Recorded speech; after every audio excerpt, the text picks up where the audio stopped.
Hello दोस्तों, आज हम एक बार फिर से हिंदी स्टोरी को इंग्लिश में ट्रांसलेट करते हुए पढ़ेंगे। तो आइए शुरुआत करते हैं। एक बार, इसके लिए वर्ड यूज होगा वंस। एक बूढ़ा व्यक्ति अपने बेटे के साथ रहा करता था। An old man use to live with his son. एक यूज टू का यूज होता है पास्ट की किसी परमानेंट सिचुएशन या हैबिचुअल एक्शंस को बताने के लिए जनरली इसका यूज होता है। वंस का यूज होता है एक बार, किसी ज़माने में, one time in the past. ठीक है, क्योंकि कहानियाँ पास्ट में होती हैं तो ज़्यादातर आपको वर्ब की सेकंड फॉर्म आपको देखने को मिलती हैं। लेकिन एक दिन उसके बेटे को दोषी ठहराया गया। But one day his son was convicted. उसके बेटे को दोषी ठहराया गया किसी क्राइम में। ठीक है, तो दोषी ठहराने के लिए वर्ड यूज होता है कन्विक्ट करना, दोषी ठहराना। ठीक है, तो हिज सन वॉज कन्विक्टेड और जेल भेज दिया गया and sent in prison. But one day his son was convicted and sent in jail या prison. Okay? बूढ़े आदमी के घर के सामने एक प्लॉट था। Old man had a plot in front of his house. In front of का मतलब होता है के सामने। के सामने, किसके सामने? घर के सामने। In which इसका मतलब है जिसमें, जिसमें वह आलू उगाता था। In which he used to grow potatoes, जिसमें वो आलू उगाता था। इस साल फिर से प्लॉट में आलू बोने का समय था। This year again it was time for planting of potatoes in plot. लेकिन खुदाई और रोपण के लिए बूढ़े आदमी को बहुत मेहनत करनी पड़ती थी। But all the digging and planting was lot of hard work for old man to do all by himself. बूढ़ा आदमी था तो इतना अकेला नहीं कर सकता था, इसके लिए बहुत मेहनत लगनी थी। उसका इकलौता इकलौता बेटा, हिज ओनली सन, ओनली सन का मतलब इकलौता बेटा, वो स्टिल इन प्रिजन, अभी भी जेल में था। क्योंकि बूढ़ा व्यक्ति उससे जेल से बाहर निकालने के लिए कोई वकील नहीं ला पा रहा था। क्यों अभी भी वो जेल में था? क्योंकि वकील नहीं लेके आ पा रहा था बूढ़ा व्यक्ति। His only son was still in prison as, अब क्योंकि का मतलब क्या है? बिकॉज होता है, तो यहाँ पर एज का मतलब बिकॉज है। Old man was not able to get any attorney to get him out of prison. उसे जेल से बाहर निकालने के लिए उसके पास कोई वकील नहीं था। तो एक दिन बूढ़े आदमी ने जेल में अपने बेटे को पत्र लिखा। बूढ़ा व्यक्ति है जो घर पे है, अपने बेटे को पत्र लिख रहा है।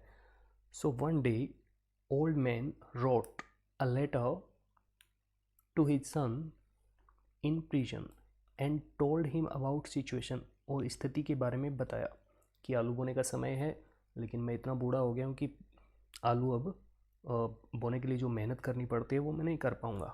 उन्होंने पत्र में लिखा, ही रोट इन लेटर, बेटा सन, मुझे बुरा लग रहा है, आई एम फीलिंग बैड। क्योंकि का मतलब बिकॉज या फिर एज, क्योंकि इस साल मैं बगीचे में आलू नहीं लगा पाऊँगा। As this year I will not be able to plant potatoes in garden.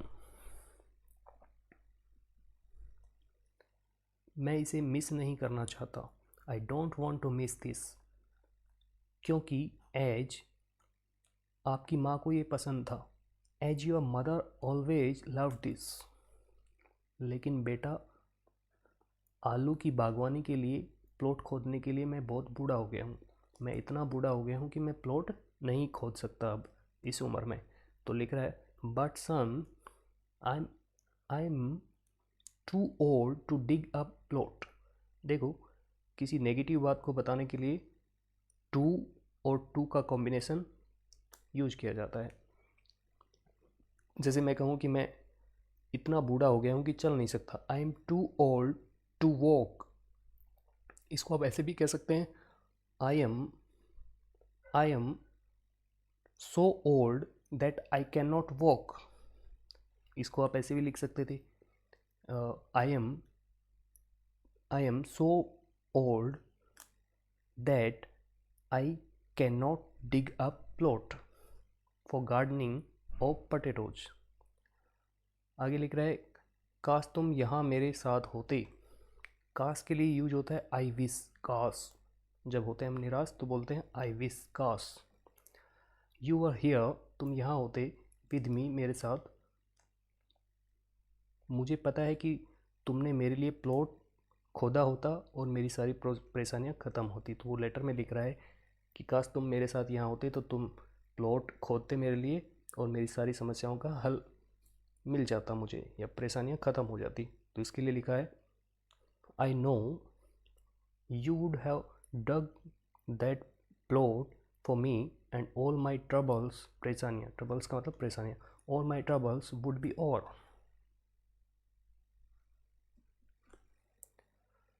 कुछ ही दिनों के बाद बूढ़े आदमी को अपने प्लॉट बेटे का टेलीग्राम मिला। आफ्टर जस्ट फ्यू डेज, कुछ दिनों बाद, है ना।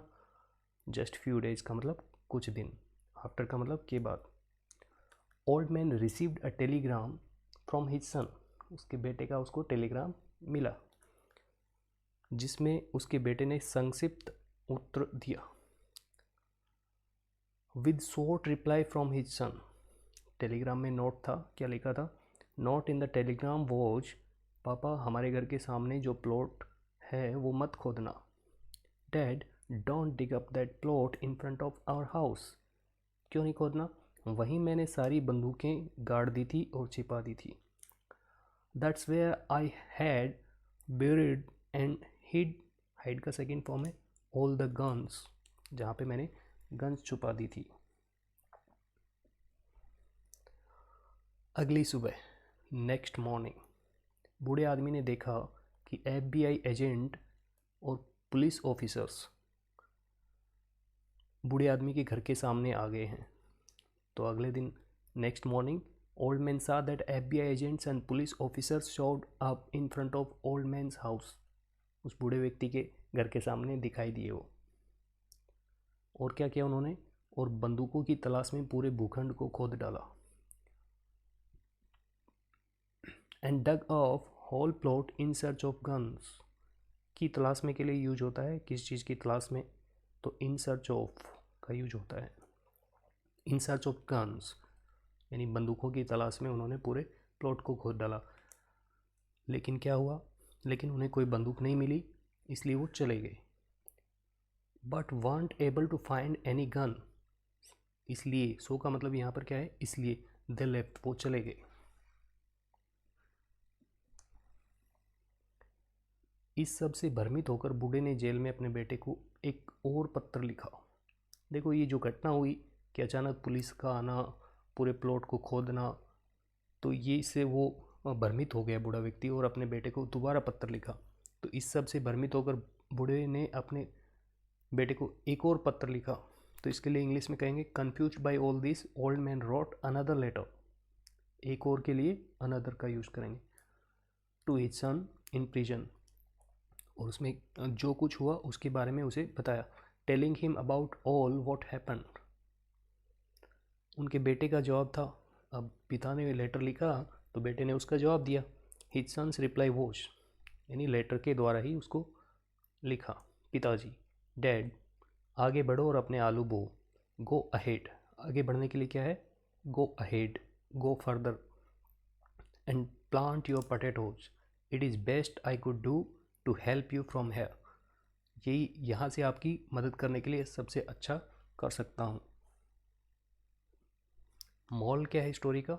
यदि आपने अपने दिल की गहराई से कुछ करने का फैसला किया है तो आप उसे करने का रास्ता भी खोज लेंगे। If you have decided to do something deep from your heart, you will find way to do it. Friends, comment box में बताएं आपको स्टोरी कैसी लगी, और इस स्टोरी को यदि आप पढ़ना चाहते हैं खुद से तो टेलीग्राम चैनल का लिंक मैं डिस्क्रिप्शन में दे दूँगा, वहाँ पर जाकर आप इसे पढ़ भी सकते हैं। Thanks for watching.